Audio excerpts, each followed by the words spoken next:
Masjid-i Quboda, Madina-i Munawvarada Payg'ambarimiz sollallohu alayhi vasallam sahobalar bilan o'tirsalar, bir kichkina bola, yosh bola kirib keldi. Payg'ambarimiz sollallohu alayhi vasallam o'rinlaridan turib hali bolani kutib oldilar. Masjid-i Quboda.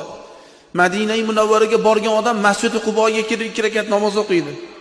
Qarasangiz bolalar o'tirgan bo'lar. Kim Masjid-i Quboga kelib 2 rakat namoz o'qisa, mukammal umrani savobini oladi deb qo'yganlar Payg'ambarimiz sollallohu alayhi vasallam. Kesalar o'rnidan turib oluvdilar.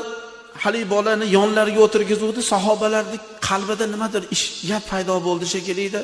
Ularda qalbida o'tayotgan narsani Rasululloh biladilar-ku. Abu Bakr Siddiq roziyallohu anhu ga qarab, Abu Bakr dedilar. Bu kichkina bola nevaradan kichkina go'day bolani Rasululloh bizni tepamizga o'tirgizib oldi deb xafa bo'lmanglar dedilar. Bu bola dedilar, sizlar aytmagan salovatni menga aytadi dedilar. Bu bola bugun meni yonimda o'tiradi, jannatda ham meni yonimda bo'ladi dedi. Muhtaram jamoat,